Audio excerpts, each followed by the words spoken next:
예, 날씨가 많이 추워졌습니다. 또 건강 유의하시고요. 또 다니시는데 또 안전 운전하시기 바랍니다. 예, 다 함께 거룩하신 하나님께 예배드리겠습니다.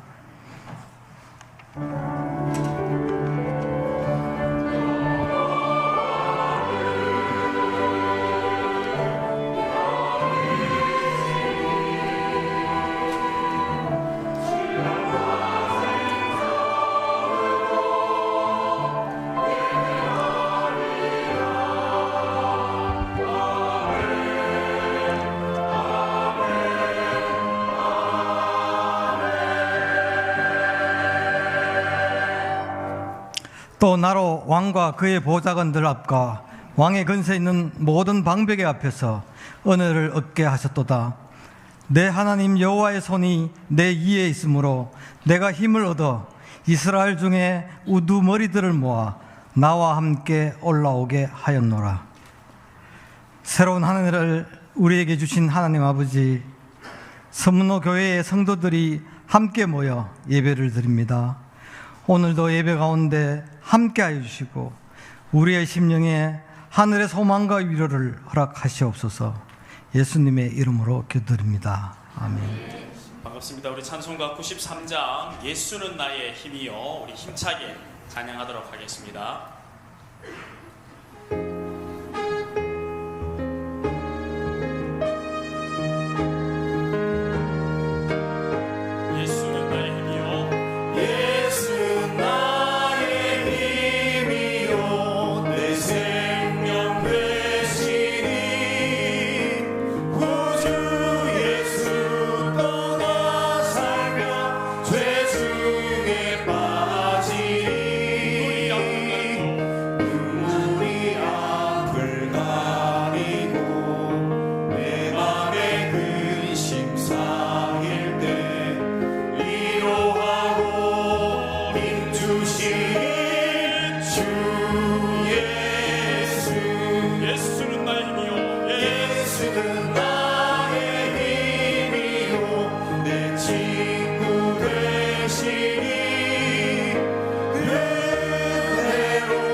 찾는 주님의 사랑과 우리 힘차게 박수치면서 찬양하겠습니다.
자리에서 다 일어나셔서 보혈을 지나 우리 함께 찬양하도록 하겠습니다.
십자가의 공로를 의지하여서 한 주간 우리의 삶을 회개하고 참여하겠습니다. 오늘 말씀과 우리 예배를 위해서 간절히 기도하며 나가도록 하겠습니다. 기도합니다.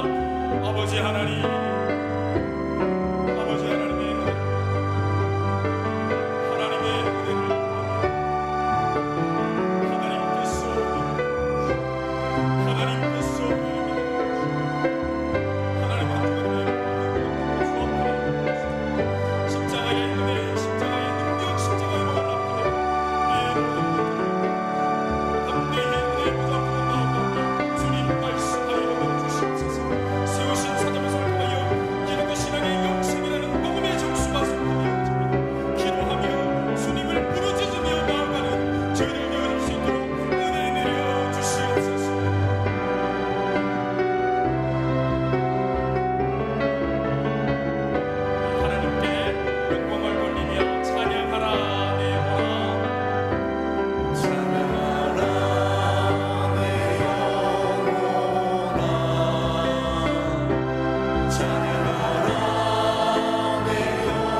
나는 전능하신 아버지 하나님 천지의 창조주를 믿습니다. 나는 그의 유일하신 아들 우리 주 예수 그리스도를 믿습니다. 그는 성령으로 잉태되어 동정녀 마리아에게서 나시고 본디오 빌라도에게 고난을 받아 십자가에 못 박혀 죽으시고 장사된 지 사흘 만에 죽은 자 가운데서 다시 살아나셨으며 하늘에 오르시어 전능하신 아버지 하나님 우편에 앉아 계시다가 거기로부터 살아있는 자와 죽은 자를 심판하러 오십니다. 나는 성령을 믿으며 거룩한 공교회와 성도의 교제와 죄를 용서받는 것과 몸의 부활과 영생을 믿습니다. 아멘. 은혜와 평강의 하나님 아버지, 새해의 두 번째 주일을 허락하시고 오늘도 서문로 교회에 나와서 예배드리게 됨을 감사드립니다. 지난 한 주간 서문로 교회 성도들을 지켜주시고 인도해 주신 주님의 은혜에 감사하며 이 거룩한 주일에 주님 앞에 나와 목청껏 주님의 위대하심과 지존하심을 다시 한번 찬양드립니다. 주님, 지난 한 주간의 삶을 돌아볼 때 말씀보다 우리의 생각으로 앞서 행하고 기도보다 우리의 염려가 앞섰던 우리의 연약함을 고백합니다. 주님의 뜻을 알면서도 순종하지 못하고 이웃과 우리의 형제 자매들을 사랑해야 할 자리에서 사랑하지 못했던 모든 허물을 주님 앞에 이 시간 회개합니다.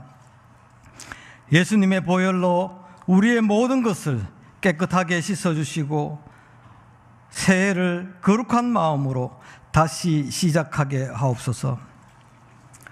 올 한 해 여호와의 손을 내 위에 두옵소서라는 에스라 7장 27절 28절의 말씀을 가지고 나아갑니다. 오직 하나님의 말씀 위에 굳게 서게 하시고 우리가 드리는 예배가 형식이 아니라 살아있는 능력이 되게 하시고 기도가 습관되지 않고 생명이 되게 하시고 서로를 판단하기보다는 이해하게 하시고 비판하기보다 중보하게 하시며 대접받는 것보다 섬김을 통해 주님의 사랑을 모두에게 전하게 하옵소서. 병환으로 고통받는 성도들을 위해 기도합니다. 치료의 손길들을 베풀어 주시고 경제적인 어려움과 사람들과의 관계로 삶의 깊은 무게로 지친 자들에게는 하나님의 위로와 성령님의 능력을 체험하게 하옵소서. 각 가정과 직장과 사업장 위에 하나님의 은혜와 평강이 함께하게 하시고 우리의 미래 세대가 믿음 안에서 잘 성장하여 이 나라와 이 민족의 귀한 하나님의 용사로 세워지는 역사가 있게 하옵소서. 모든 위정자들에게는 하나님을 두려워하고 국민들을 섬기는 지혜와 능력을 허락하옵소서. 담임 목사님 청빙을 위해 기도합니다. 지난 시간 동안 많은 노력들을 하였는데 이제는 우리에게 합당한 담임 목사님을 보내주시고 서문로 교회가 과거의 영화들을 바라보는 것이 아니라 오늘 이 시간부터 부흥하는 서문로 교회, 미래를 향해 달려가는 서문로의 성도님들 되게 하옵소서. 13일부터 16일까지 개최되는 동부지방 SFC 겨울 중고생 대회에 참석하는 학생들 은혜 받게 하시고 15일부터 17일까지 개최되는 초등부 성령 충만 캠프에 참석하는 어린 자녀들 변화 받게 하옵소서. 오늘 오후 예배부터 있을 신년 특별 3인 3색 집회 김상훈 목사님, 한창수 목사님, 김성수 목사님 말씀 잘 준비하게 하여 주시고 우리 모두가 말씀을 통해 세상 가운데서 승리하는 삶들 살아가게 하옵소서. 결혼을 앞두고 있는 이성구, 조은지 성도 서로에게 좋은 동력자 되게 하여 주시고 예배 중에 학습 문답을 통해 주님의 십자가 보혈의 고백을 내가 가진 신앙으로 체험하게 하옵소서. 조성국 목사님 설교를 이제 사모합니다. 듣는 우리들에게는 은혜를 주시고 기독교 신앙의 영성을 잘 깨닫는 성도님들 되게 하옵소서. 할렐루야 성가대와 특송을 통해 우리의 마음 또한 위로받게 하옵소서. 예배를 위해 수고하는 손길들을 기억하여 주시고 예배를 마치고 세상으로 나아갈 때 늘 승리하는 또 한 주간 되게 하옵소서. 이 모든 말씀 오늘도 살아계셔서 역사하시는 예수님의 이름으로 기도합니다. 아멘.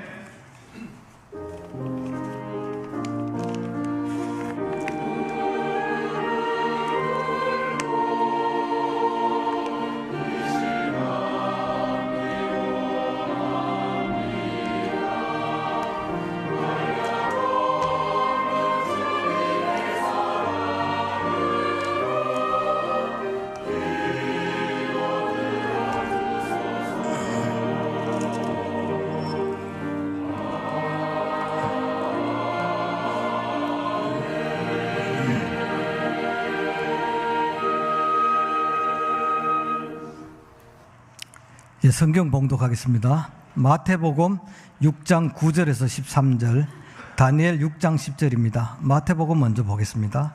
마태복음 6장 9절에서 13절입니다.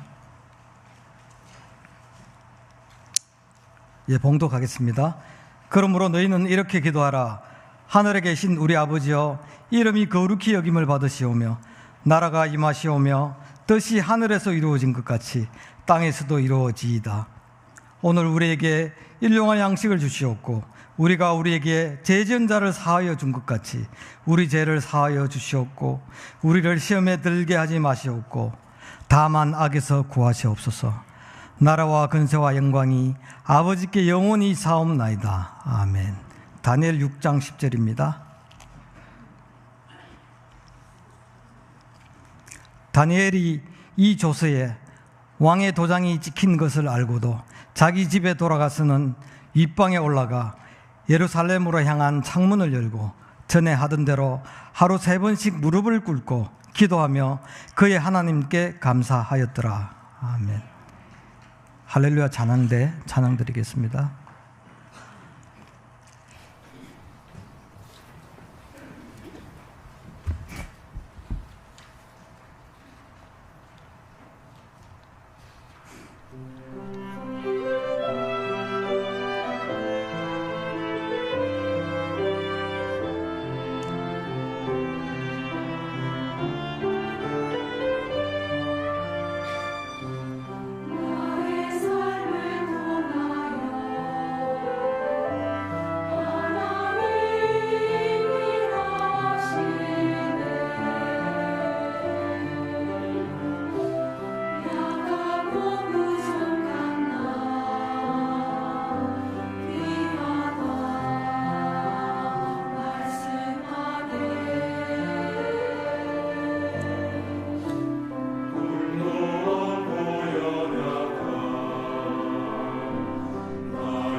네, 감사합니다.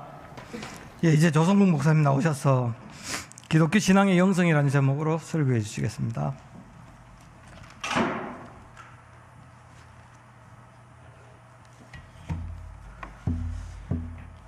기독교 신앙이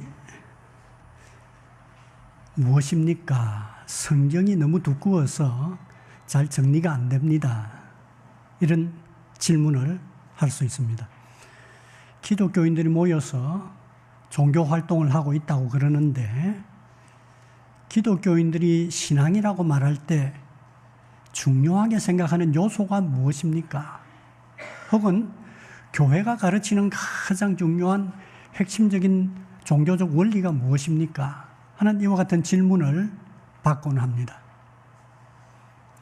이런 것들이 정리가 잘 되어 있지 않을 경우에는 다른 사람들이 나에게 당신이 믿고 있는 신앙이 뭡니까? 할 때 어떤 이야기부터 해야 하는지 잘 모릅니다. 그래서 이 말 해보기도 하고 저 말 해보기도 하고, 나는 충분하게 모르겠으니까 일단 교회 와봐, 목사님을 한번 만나봐, 이런 얘기들을 하곤 합니다. 이런 문제를 개신교의 첫 번째 선생이었던 종교개혁자들도 많이 고민했습니다. 그리고는 교회가 가르치는 성경의 핵심적인 내용이 무엇인지 신앙고백서 그리고 교리교육서라고 하는 기초적인 문서들을 통하여서 요약해서 교회의 토대를 설명하기도 했고, 또 그 내용을 성도들에게 가르치기도 했습니다.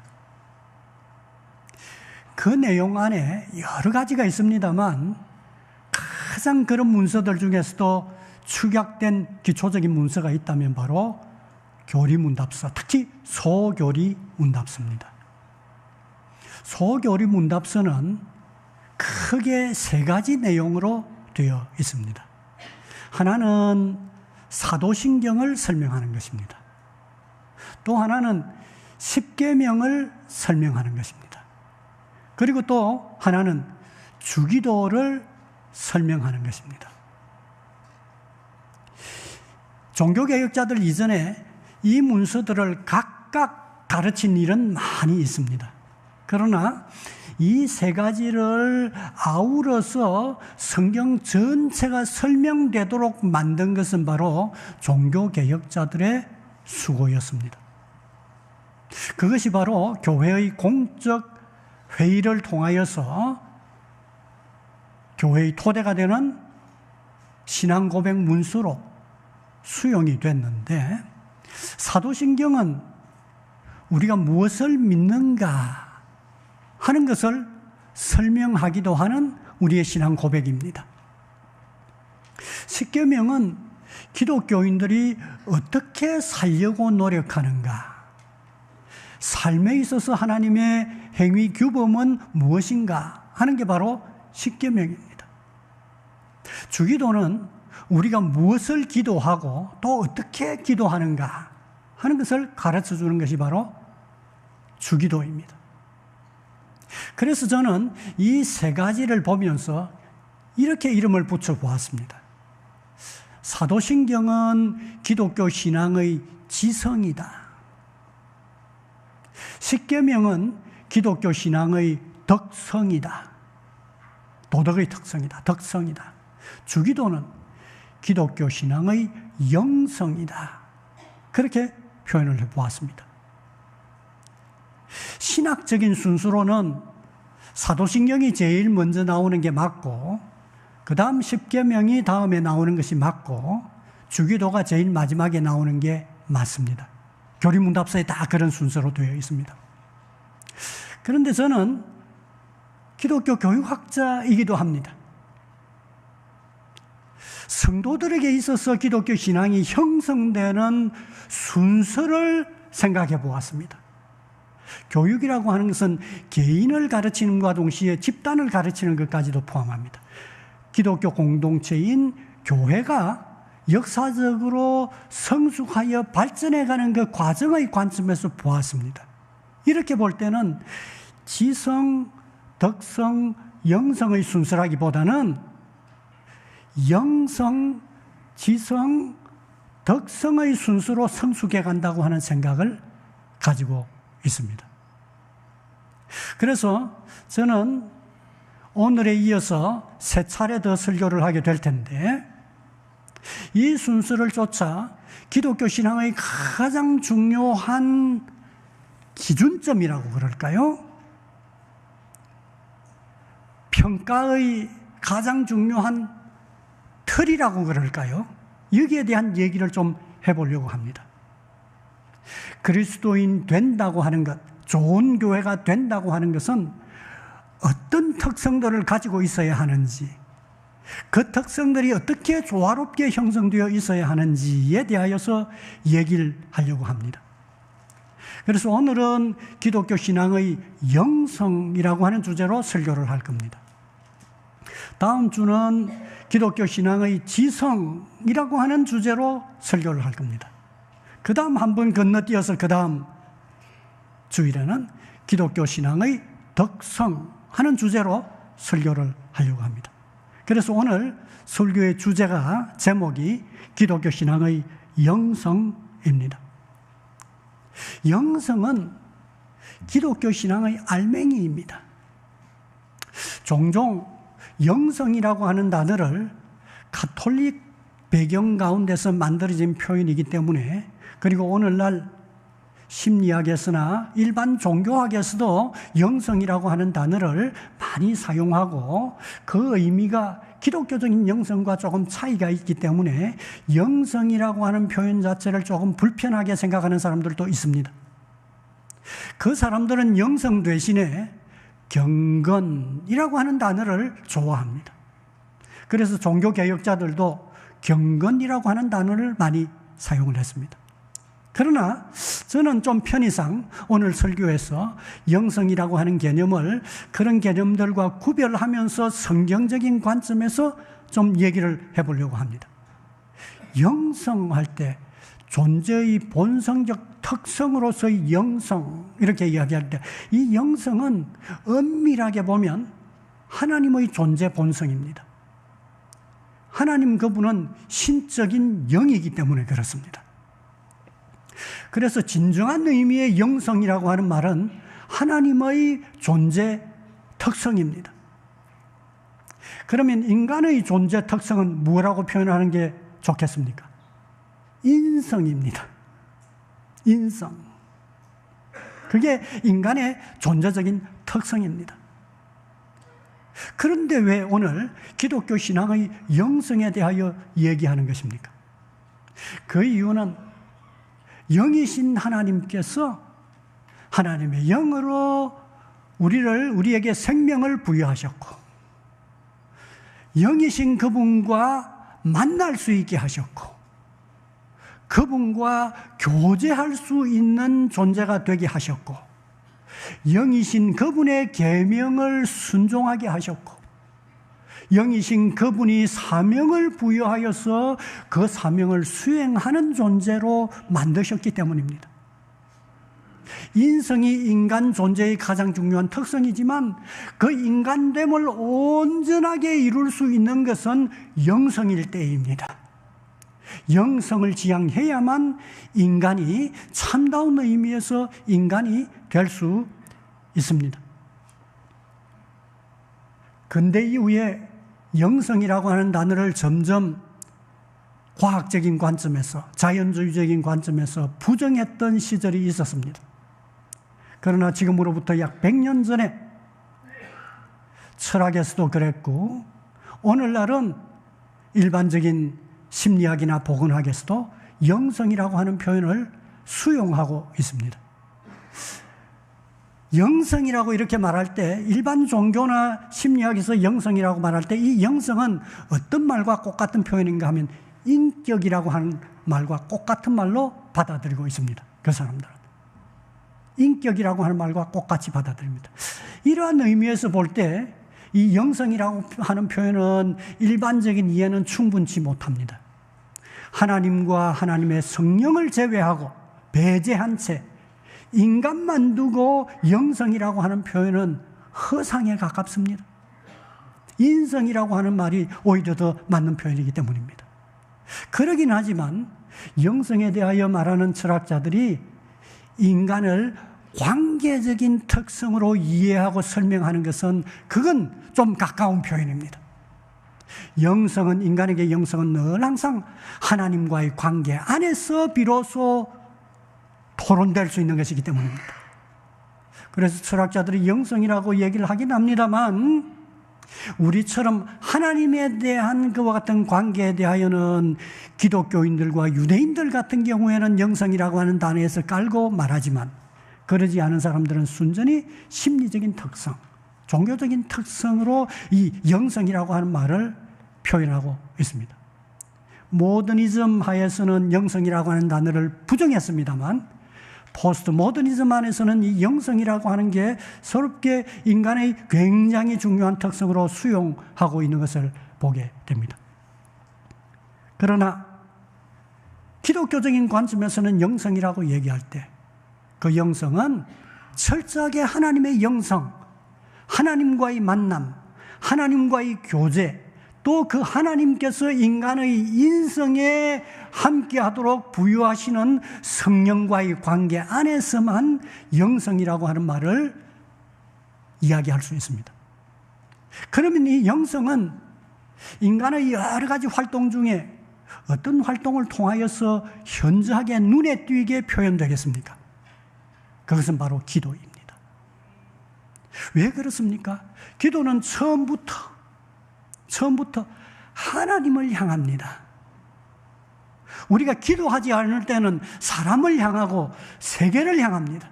자연 사물을 향합니다. 그러나 기도할 때 우리는 누구를 향합니까? 하나님을 향합니다. 하나님의 이름을 부릅니다. 하나님께 호소하는 말을 표현합니다. 말합니다. 우리의 여러 가지 활동은 우리의 신체의 표현입니다. 신체의 표현입니다. 그럼 영혼의 표현은 무엇이겠습니까? 여러분, 영혼은 무엇으로 자기 자신을 표현합니까? 말입니다. 말입니다. 의학은 우리의 발성기관에 대하여 얘기할 수 있을 뿐입니다. 인간이 말하는 존재라고 하는 이게 바로 인간이 한편으로 보면 인격적인 존재이고 관계적인 존재라고 하는 것을 뜻하고 이 말이라고 하는 것은 과학적으로 설명할 수 없는 것입니다. 이게 바로 인간됨의 굉장히 중요한 특성에 해당되는 것입니다. 인간은 기도할 때 그 하나님을 향하여 자기 영혼의 언어로 하나님께 호소하는 것입니다. 그러므로 인간의 많은 활동, 많은 교회 안에서의 활동이 있습니다만 특별히 기도는 영성을 표현하는 굉장히 중요한 특성이다. 그렇게 말을 할 수 있겠습니다. 기독교의 기도는 독백과 다릅니다. 인간이 말을 하는데 오늘날은 독백을 많이 합니다. 요즘 젊은이들이 굉장히 선호하는 활동 중에 하나는 배우처럼 이렇게 연기를 하는 것입니다. 우리는 거울을 보고 벽을 향하여 그냥 넋두리로 독백할 수 있습니다. 그러나 기도는 독백이 아닙니다. 마주 계시는 하나님께 우리의 말로 호소하는 행동이기 때문입니다. 늘 그런 것은 아니지만 우리가 기도할 때 하나님께서 우리에게 확신을 주시기도 합니다. 그때가 아니어도 나중에 기도 응답을 통하여서 기도라고 하는 게 독백으로 머무는 게 아니라 하나님에 대한, 하나님을 향한 우리의 호소였고 하나님이 우리에게 응답하셨다고 하는 확신을 가지게 됩니다. 이런 의미에서 기도는 독백과 다릅니다. 그러므로 기독교 공동체는, 모든 그리스도인은 기도로 하나님 앞에 나아가는 영성적인 독특한 행동을 보입니다. 우리가 기독교에 입문하게 될 때 제일 먼저 이전과는 다른 행동을 하나 하게 되는데 그게 바로 기도입니다. 우리가 기독교에 입문하기 전에는 우리는 사람들을 향하여서 말했습니다. 자연 세계를 널리 향했습니다. 그런데 우리가 기독교에 입문하면서 하나님을 비로소 하나님을 대자하여 하나님께 대하여 말하는 이 특별한 행동을 시작합니다. 종교가 종교되는 것은, 종교가 다른 활동과 구별되는 독특한 특성은 바로 하나님과의 만남에서 출발합니다. 종교는 신성의 만남 가운데서 만들어집니다. 그러므로 하나님과의 만남, 하나님과의 교제가 없는 곳에서는 문화가 있을 뿐이지 종교는 없습니다. 참다운 의미의 종교는 없습니다. 하나님과 만나서 비로소 그의 하나님의 이름을 부르고 호소하기 시작하면서 그는 기독교인이 됩니다. 그러므로 영성의 자각으로부터 우리는 그리스도인이 되는 것입니다. 영성은 첫 출발이 됩니다. 아니나 다를까 우리는 성경에서 수많은 기도의 말씀과 기도의 사건을 읽을 수 있습니다. 기도는 공경에 처한 가련한 사람만 하나님을 부르고 호소하는 행동이 아닙니다. 많은 기도를 담고 있는, 기도문을 담고 있는 시편을 보면 그 시편의 많은 부분은 왕의 호소이기도 합니다. 성경에서 하나님 백성 공동체의 지도자들을 하나님의 사람이라 이렇게 지칭하기도 했습니다. 하나님의 사람의 전형적인 특성은 바로 기도로 표현되는 영성의 사람들입니다. 그게 바로 하나님의 사람의 특성입니다.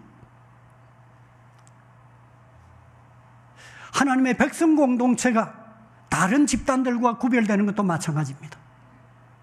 사무엘 시대 때 미스바에서의 집회 가운데 하나님의 백성들 하나님께 기도하는 공동체로, 기도하는 집단으로 그렇게 나아가고 있는 것을 발견하게 됩니다. 에스라 시대 때도 마찬가지입니다. 교회가 영성적인 공동체라고 하는 것은 기도하는 것으로 표현된다, 그 말입니다. 기독교의 머리 되시는 예수님은 온전히 기도하신 분이십니다. 예수님은 광야에서 기도하셨습니다. 산에서 기도하셨습니다. 밤중에도 기도하셨습니다. 새벽에도 기도하셨습니다. 낮 동안에도 제자들과 사람들이 볼 때 예수님은 무엇인가 중얼거리면서 말씀하시면서 지나가셨습니다. 그니셨습니다. 하나님과 늘 기도하면서 사시는 것처럼 보였습니다. 기도는 우리들처럼 결핍된 게 많고 부족한 게 많고 상처 입은 게 많고 무엇인가 많은 것을 필요로 하는 사람들이 하는 행동만 아닙니다. 하나님의 아들이신 주 예수 그리스도도 그분의 삶은 기도하는 것으로 표현되었습니다. 그분은 우리에게 기도들을 가르쳐 주셨습니다. 그래서 기독교 종교 활동은 그 중심에 예배가 있고 예배 안에 기도가 있습니다. 뿐만 아니라 우리 교단의 헌법 여러 문서들을 보면, 예배 지침에 보면 주일 예배와 교육 활동을 제외한 거의 모든 집회를 기도회라고 하는 이름 안에 그 범주에 분류해 두고 있는 것을 보게 됩니다. 우리가 때에 따라서 예배라 편의상 예배라고 하는 단어를 다 붙이지만 공적인 명칭은 수요 기도회, 금요 기도회, 구역 기도회, 가정 기도회, 기타 기도회, 다 기도회로 분류되어 있는 것을 보게 됩니다. 기도라고 하는 게 얼마나 중요한 종교의 본질적인 특성인지, 기독교 종교의 핵심에 해당되는 것인지 우리에게 보여주고 있는 것입니다. 성경에는 많은 기도를 가르치지만 오늘 그 전체를 얘기할 수 없습니다. 저는 기도와 영성적인 관점, 그 주요한 내용을 간략하게 지적하기 위해서 오늘 두 본문을 살펴보았습니다. 읽어보았습니다. 첫 번째는 마태복음 6장에 나오는 예수님이 가르치신 모범 기도문, 그리고 또 그 앞뒤 내용이고, 또 하나는 구약 성경에서 우리가 잘 아는 메데 페르시아 시절에 유대인이었지만 총리로 있었던 다니엘의 기도의 모습을 보여주는 다니엘서 6장의 내용을 가져왔습니다. 이 내용을 상세하게 설명할 필요가 없습니다. 우리가 이미 알고 있기 때문입니다. 단지 영성과 관련하여 굉장히 중요한 세 가지만을 간단하게 지적해 보려고 합니다. 그 알맹이는 이것입니다. 첫 번째는 기도는 하나님에 대한 새로운 이해와 그분을 위한 호소다 하는 게 예수님이 우리에게 가르쳐 주신 주기도의 굉장히 중요한 첫 부분과 마지막 부분입니다. 거기에서 하나님에 대한 새로운 이름을 주셨습니다. 하늘에 계신 우리 아버지요. 하나님을 이런 호칭으로 부르는 것은 구약시대와도 구별되는 예수님이 새로 가르쳐 주신 호칭입니다. 아버지요. 그와 동시에 그분을 대면했습니다. 그분을 대면하니까 그분이 너무나도 존귀하고 위대한 분이시기 때문에 그분의 거룩과 그분의 영광을 위해서 호소합니다. 그분의 나라가 이루어지고 그분의 뜻이 이루어지기를 호소합니다. 그분이 참된 하나님이심을 인정할 수밖에 없습니다. 여러분, 우리가 너무 생각지 못했던 어마어마한 어떤 존재 앞에 서게 될 때 우리는 우리 자신이 가지고 있었던 그 모든 것을 깡그리 잊어버리고 그분의 어떠하심을 칭송하듯 찬양할 수밖에 없는 것이 바로 현실입니다. 우리의 기도를 받는 그 하나님은 바로 그런 분이십니다. 그래서 우리가 그분을 대면하게 될 때 그분은 신적인 영이십니다. 그러므로 그분 앞에 그분이 참된 하나님이시고 창조주시고 그럼에도 불구하고 우리의 아버지 되신다는 것을 알고 감격에 겨워서 그분의 뜻이, 그분의 나라가 이루어지고 그분이 말씀하시는 복음과 교회가 든든하게 세워지기를 기도하는 것입니다. 이게 첫 번째 특성입니다. 이게 다른 종교의 기도와 다릅니다. 다른 종교는 어디에 가든지 내가 빌고 싶어 하는 소원만 가지고 있습니다. 이 소원을 간절하게 어떤 방식으로 늘어놓을까, 이게 우선된 관심사입니다. 그러나 기독교의 기도를 영성의 표현이라고 하는 것은 바로 참된 영이신 그분의 대면을 잘 보여주고 있기 때문입니다. 두 번째는 일상의 삶을 하나님께 관련시키는 영성적인 특성을 우리에게 보여주고 있습니다. 예수님은 주기도의 중간 부분에 어떤 내용을 가르치셨습니까? 일용할 양식을 주시옵고 우리가 우리에게 죄 지은 자를 사하여 준 것처럼 우리의 죄를 사해 주시옵고 우리를 시험에 들게 하지 마시옵고 모든 악으로부터 악한 자로부터 구해 주십시오 하는 것과 같은 기도를 드립니다.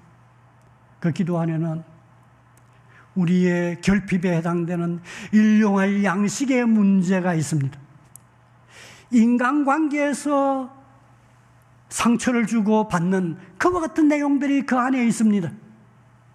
우리가 살아가는 세상은 자신으로부터 모두가 탐욕에 따라서 살아가는 것이, 그것이 바로 인간의 현실적인 삶입니다. 거기에서 우리가 자주 넘어지고 덫에 빠져서 고심하는 것입니다. 이러한 우리의 일상의 삶을 하나님 앞에 호소합니다.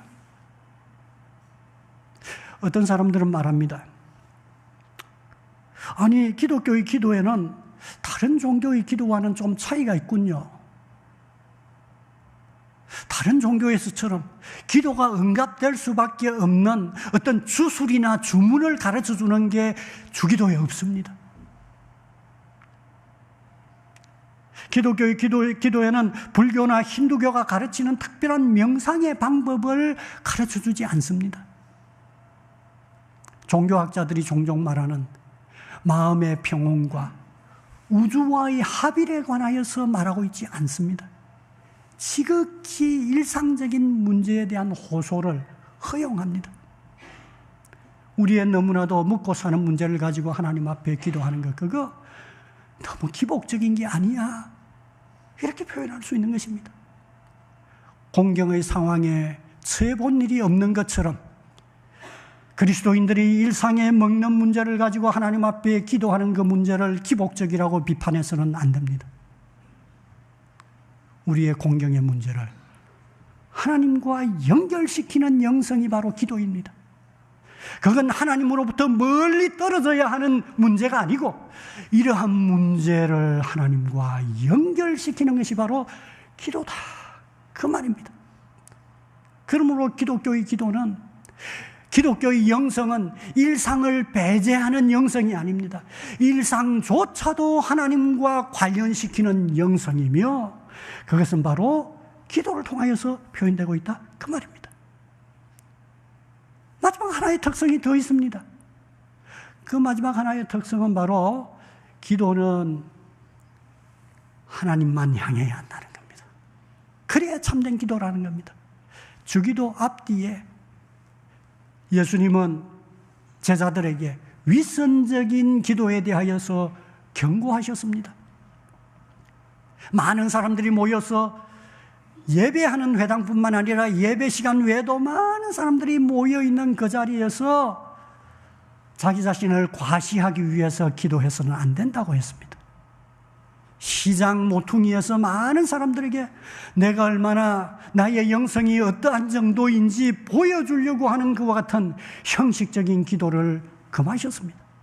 뒤에 보면 금식할 때라도 다른 사람들이 보고 바로 알아차릴 수 있을 정도로 그런 표정과 그런 옷차림새로 기도하지 말라고 했습니다. 예수님의 이 말씀은 집단 기도회를 무용하다 그렇게 말씀하신 게 아닙니다. 그 얘기를 하고 있는 게 아니라 개인적인 기도 생활에 있어서 오직 하나님만 향해야 된다는 겁니다. 그래서 예수님은 골방에서 기도하라고 그랬습니다. 오직 당신의 마음을, 너의 마음을 아는 하나님께만 알도록 기도하라고 그랬습니다. 중언부언할 필요도 없다고 그랬습니다. 우리의 영혼의 은으로 그분 앞에 대면한 자로서 기도하라고 했습니다. 이 기도의 모습이 다니엘의 기도의 모습에서 나타납니다. 다른 사람들에게 과시하는 기도는 그를 즉각 어려움에 내던질 수밖에 없는 상황이었습니다. 그럼에도 불구하고 그는 다락방에 올라가서, 위층에 올라가서, 솔로몬의 기도에 보면, 열왕기서에 솔로몬의 기도에 보면 성전을 봉헌할 때 이런 내용으로 기도합니다. 하나님의 백성들이 혹은 이방인이라도 혹은 멀리 심판받아 있더라도 이 성전을 향하여 기도할 때 그 기도를 들어주십시오 하는 기도문이 나옵니다. 그것처럼 다니엘이 성전을 향하여 창문을 열고 하루에 3번 늘 항상 기도하던 것처럼 무릎을 꿇고 기도했다 하는 게 거기에 나옵니다. 간절하게 기도했다. 다른 사람들을 의식하지 않고 하나님만 지향하는 그와 같은 기도, 그것이 바로 참다운 기도다. 그렇게 예수님이 가르쳐 주셨습니다.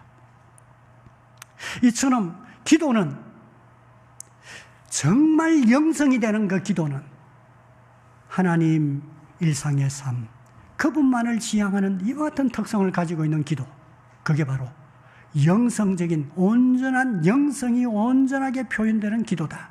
그렇게 가르쳐 주신 것입니다. 서문노교회는 역사적으로 기독교 신앙의 영성이 돋보였던 교회입니다. 한국 교회는 한 2차례 이와 같은 경험을 가지고 있습니다.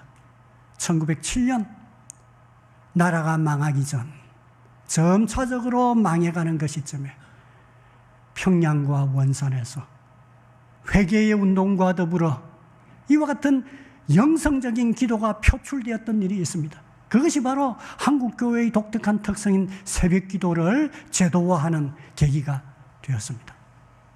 그리고 두 번째는 해방 직후입니다. 해방 직후 고려신학교를 중심으로 하여 신사참배의 죄를 회개하고 하나님 앞에 온전히 서려고 하는 것 같은 열망 가운데서 기도하는 운동이 일어났습니다.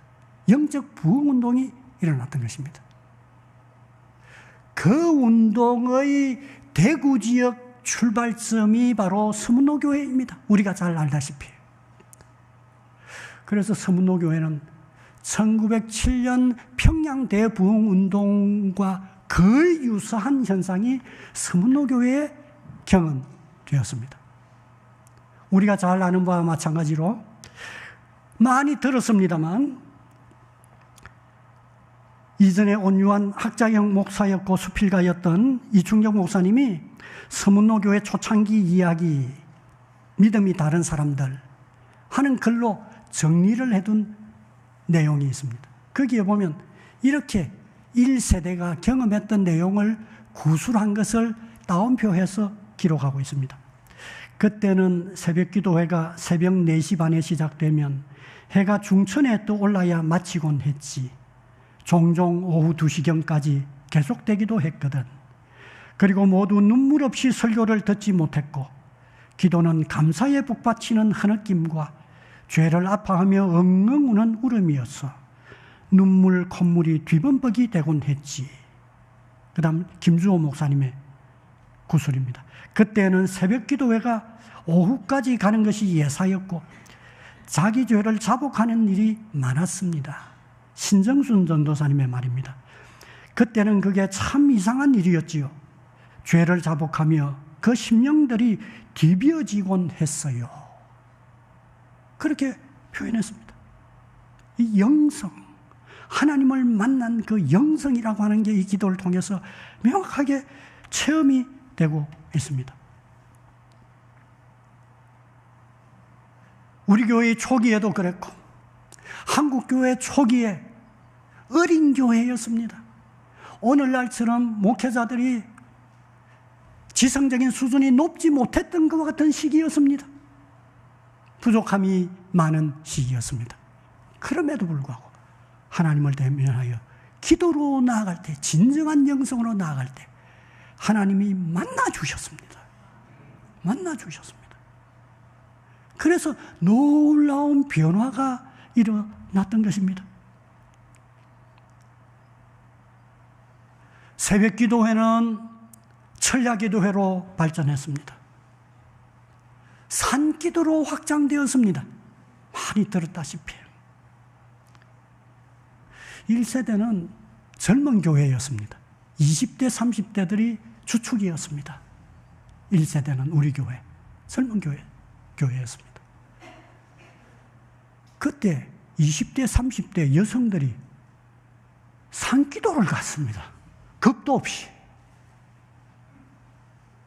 21세기처럼 한국 사회에 안전이 보장되던 그런 시절이 아니었습니다. 밤에 갔습니다. 왜 산에 갔겠습니까? 왜 밤에도 가서 기도했겠습니까?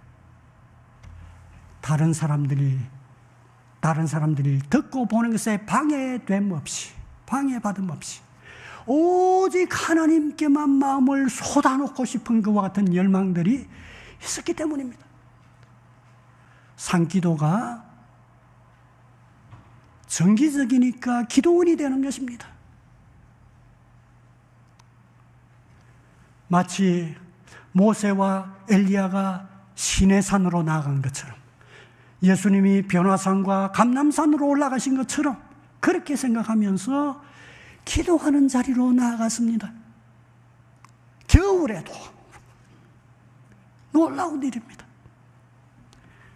1950년대, 60년대 여성들이 오늘에 비해서 얼마나 더 건강해서 갔겠습니까?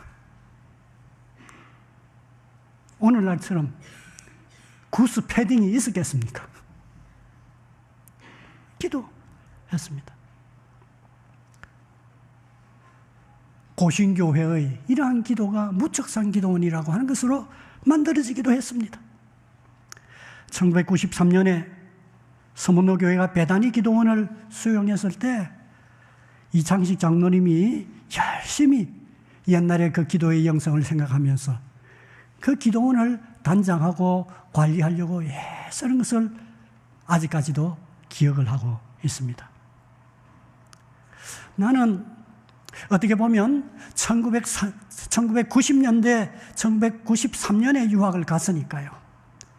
그 이후에 97년에 잠시 협동목사를 했습니다만 93년부터 시작하면 지금까지 30년이 넘었습니다. 30년이 넘었는데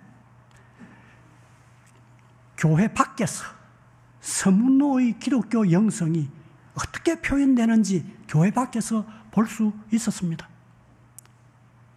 2000년대 초 거제도의 옥포라고 하는 작은 마을에서였습니다.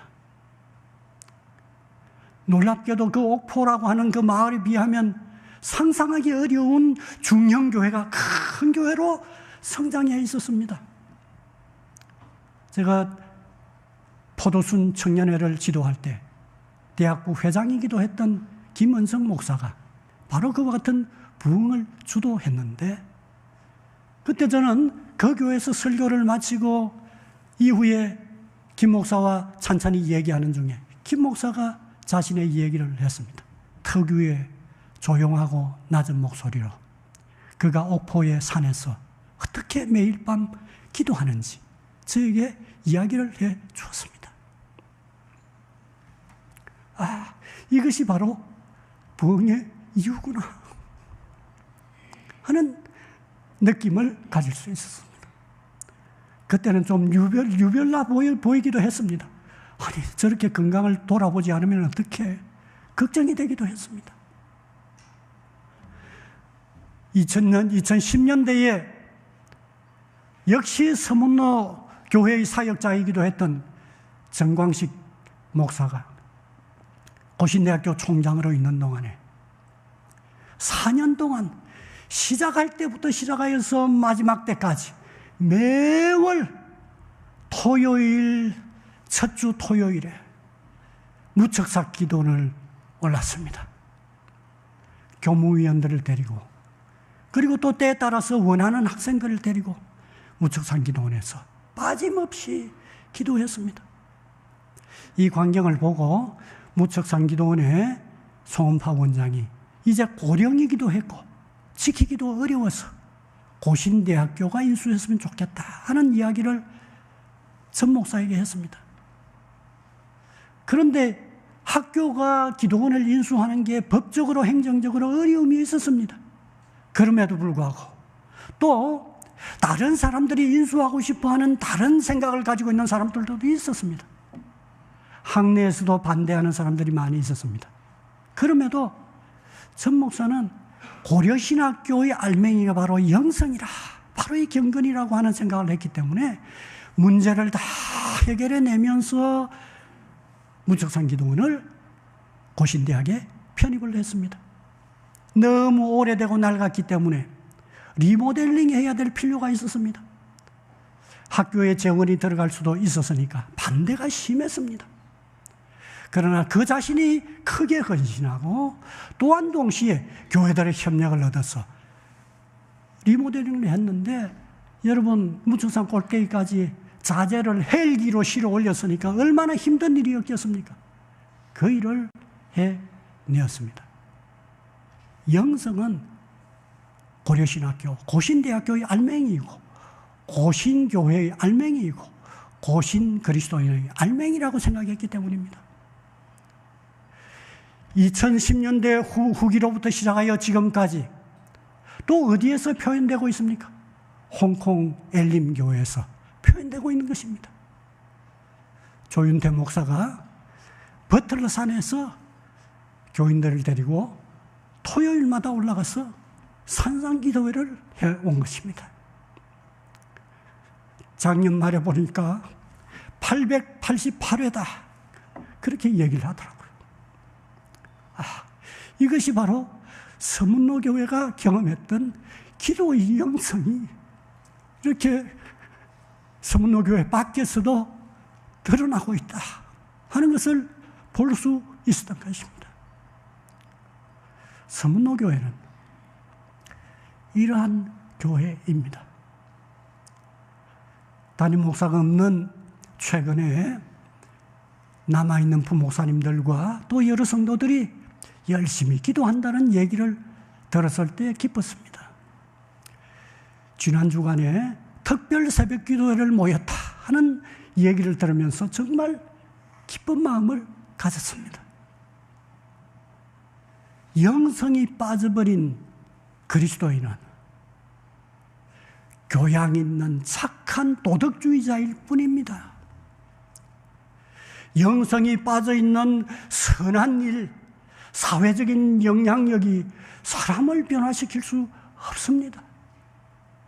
기도의 영성이 빠져있다면 신학자의 교양 있고 세련된 그와 같은 강론과 설교가 사람의 마음을 변화시키지 못합니다. 착한 일이 영적인 부흥을 주도하지 못합니다.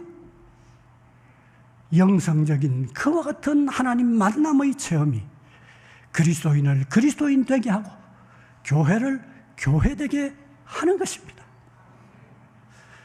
저는 한국 교회는 부족하지만 허물이 많지만 요즘도 종종 실체가는 부끄러운 일이 있지만 기도하는 영성 때문에 그래도 하나님께서 기도를 들으신다고 하는 생각을 할 때가 많이 있습니다. 한국 교회는 영성이라고 하는 이 평가 기준, 이 범주에서는 100점에 가까운 경험을 해본 교회입니다.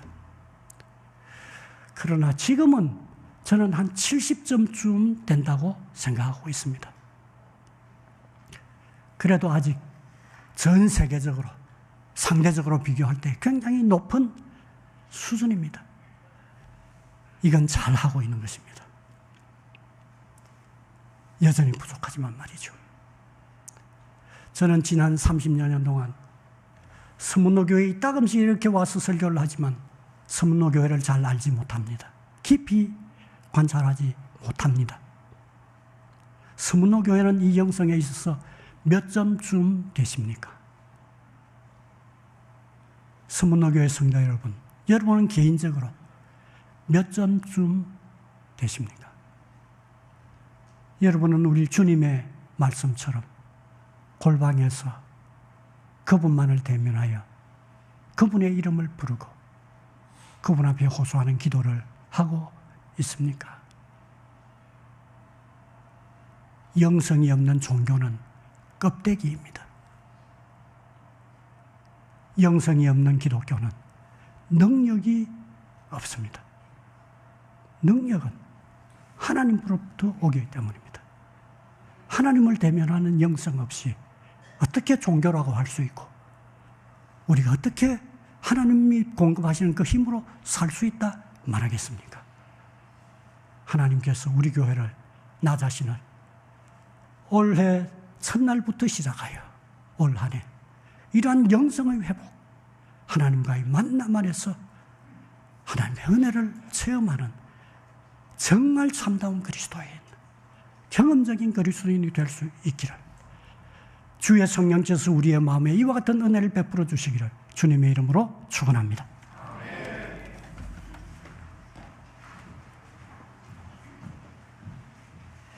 네, 감사합니다. 이 시간 우리 학습식을 진행하도록 하겠습니다. 이창훈 목사님 나오시겠습니다.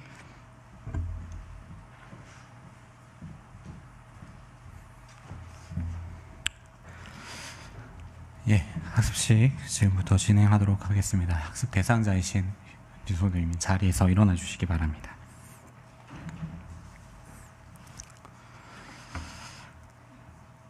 예,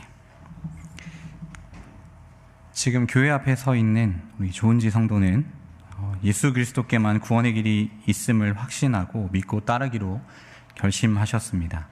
이제 교회 앞에서 다시 엄숙한 서약을 통해 확인하고 학습교인으로 세우려고 합니다. 오른손을 들어주십시오. 서약문에 예라고 대답해 주시면 되겠습니다. 성도님은 모든 죄를 버리고 하나님만 의지하기로 서약하십니까? 크게 대답해 주시면 되겠습니다.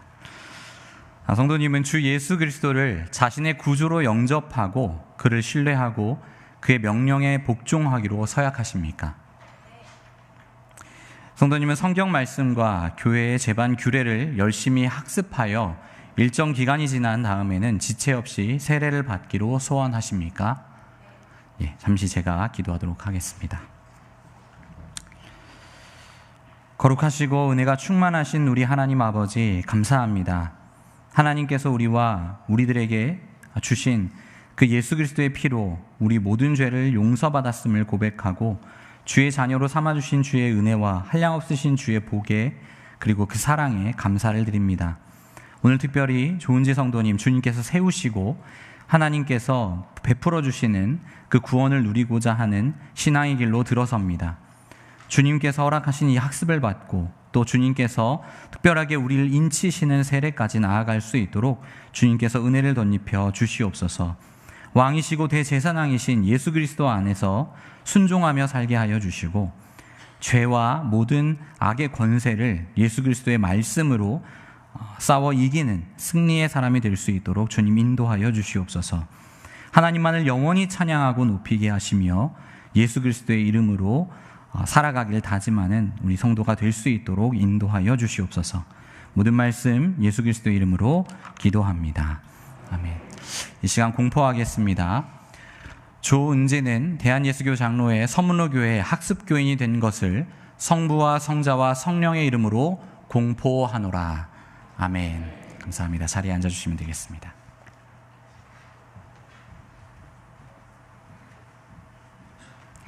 네, 이상규 집사님 나오셔서 특송해 주시겠습니다. 네.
세상 어디도 기댈 곳이 없게 하셨네.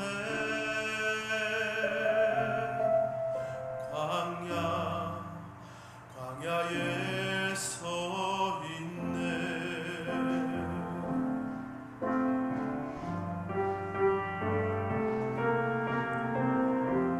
주님만 내 도움이 되시고 주님만 내 빛이 되시네.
나를 통해 주님만 드러나시기를.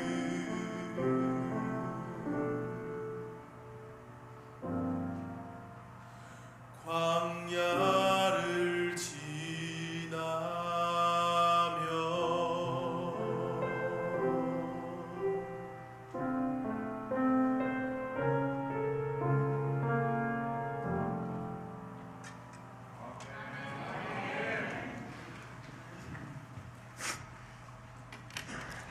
예, 찬송가 365장 부르시면서 비전 헌금 드리도록 하겠습니다. 수전 위원들 수고해 주시기 바랍니다. 365장입니다.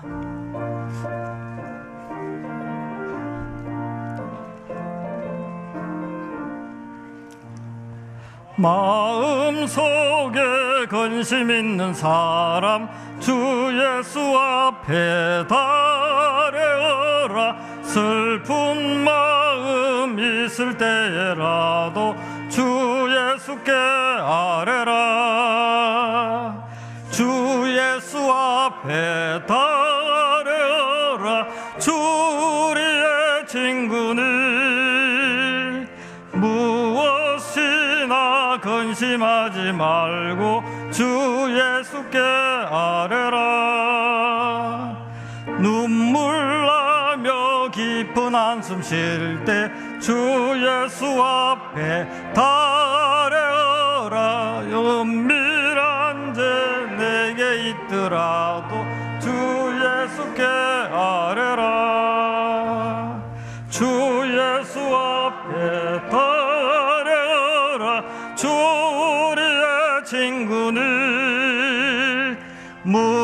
무엇이나 근심하지 말고 주 예수께 아뢰라. 괴로움과 두려움이 있을 때 주 예수 앞에 달려라.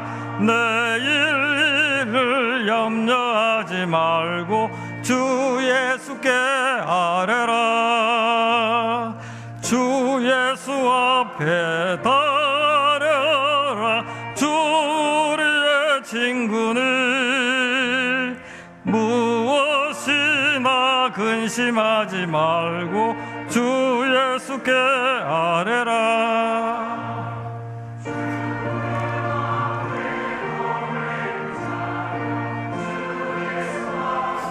달려라. 주 주 예수께 아뢰라. 주 예수 앞에 달려라. 주 우리의 친구니 무엇이나 근심하지 말고 주 예수께 아뢰라. 예, 조성국 목사님 나오셔서 헌금을 위해서 기도해 주시겠습니다. 감사합니다, 주님. 하나님께서 우리에게 베풀어 주신 많은 은혜를 감사하며 또 한편으로 이 헌물과 더불어 우리 자신을 하나님 앞에 산제물 드리기를 열망하는 헌신의 마음으로 준비한 적은 헌물을 하나님 앞에 올려드립니다. 이 헌물을 받아 주시옵소서. 우리가 이처럼 하나님 앞에 적은 것이지만 드릴 수 있는 여건을 허락해 주신 것 감사드립니다. 우리의 생애 동안에 하나님 앞에 많은 것을 드리며 살 수 있는 그 같은 복도 우리에게 허락해 주시기 원합니다. 경제적으로 많이 어려운 시기를 살아내고 있습니다. 불쌍히 여겨주시기를 원합니다. 우리의 공경의 문제들을 풀어주시기를 간구합니다. 우리의 건강의 문제들 하나님 아버지 불쌍히 보시고 회복시켜 주시기를 간구합니다. 우리의 자녀들을 위한 기도 하나님 우리 아버지 외면치 마시고 들어주시며 넘치는 복으로 우리 시대보다도 더 큰 복을 우리의 자녀들 대에 허락해 주시기를 간구합니다. 우리 교회가 간구하는 기도 들어주옵소서.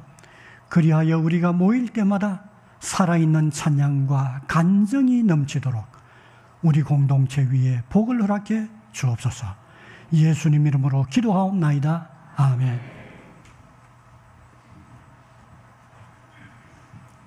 네, 이모저모 보도록 하겠습니다.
예, 광고 드리겠습니다. 오늘 오후 예배 후에 임시당에 있습니다. 당회원들은 모두 참석해 주시기 바랍니다.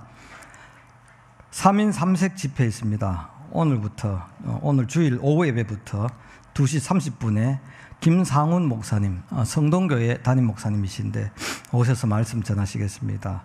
은혜를 사모하며 많이 참석해 주시기 바랍니다. 갈레페 새벽 특송, 삼남전도의 새벽 특송 참고해 주시기 바랍니다. 다음 주일입니다. 18일 주일 2부 예배 후에 2025년 회계 감사 및 결산 공동의회가 있습니다. 신전연합구역 예배가 30일입니다. 23일이 아니고 30일 금요일 오후 7시 30분에 신전연합구역 예배가 있는데 식사는 6시 30분부터 저녁 식사가 제공됩니다. 서리 집사 추가로 박한나 집사님 추가로 임명합니다. 서문로 탁구부 모집합니다. 운동하기 원하는 서문로 교회 성도 누구나 대상이고요. 교육관 길 건너 건물의 4층에서 지금 탁구 교실을 운영하고 있고요. 서성구 집사님에게 문의해 주시기 바랍니다. 각 기관, 각 전도회 및 청장년의 모임 기억해 주시기 바랍니다. 다음 주 토요일 17일 토요일 오후 5시 30분에 장수촌에서 시무 장로 및 장립집사 단합 모임이 있습니다. 교우 소식입니다. 이성구 성도님, 조은지 성도님 1월 17일 토요일 오후 2시에 호텔 인터블고 엑스코 2층 그랑 파티오 실에서 예식이 있습니다. 두 분 다 서문로교회 온 지 얼마 되지 않았지만은 열심히 하는 청년들입니다. 결혼식에 많이 참석해 주시기 바랍니다. 이병아 집사님 수성 메트로 병원에 입원하셨습니다. 넘어지셔서 고관절에 금이 갔다고 하시는데 우리 어르신들 다니시는데 안전에 주의해 주시기 바랍니다. 교계 소식입니다. 대구 동부노예 교회학교연합회 정기총회가 1월 13일 있습니다. 대구 동부지방 SFC 겨울 중고생대회가 1월 13일부터 16일 영산수련원에서 있습니다. 초동부 성령 충만 캠프가 1월 15일부터 17일까지 거창 월성 청소년 수련원에서 있습니다. 참석하시는 우리 친구들 위해서 기도해 주시기 바랍니다. 박스 광고인데요. 기부금 영수증을 저희들이 이제 발급을 했습니다. 교회 사무실에서 찾아가시는 것이 아니고 국세청 홈택스에서 출력해서 사용하시면 되겠습니다. 예, 이제 다 같이 일어서셔서 표 제창하도록 하겠습니다.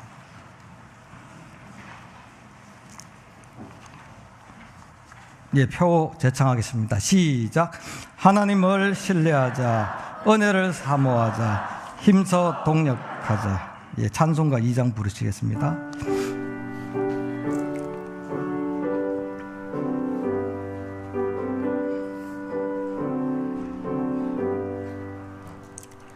찬양 성부 성자 성령 성삼일체계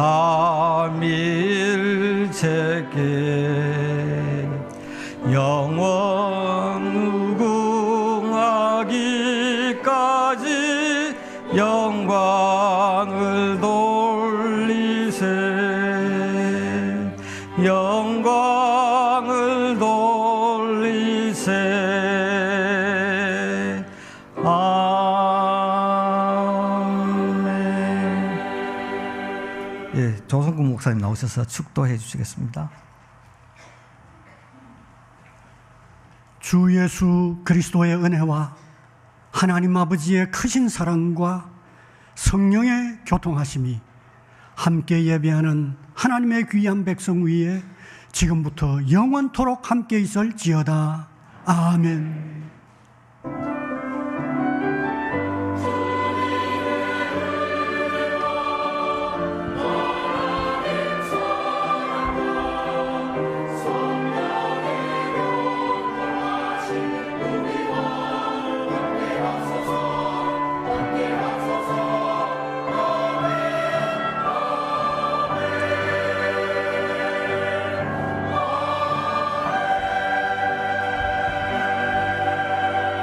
예, 폐찬송 부르겠습니다. 358장 1절만 부르겠습니다. 358장 주의 진리 위에 십자가 군기 폐찬송 드리겠습니다.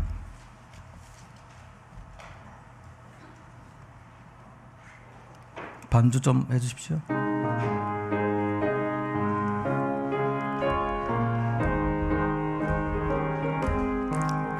박수 치면서 하겠습니다. 박수 치면서.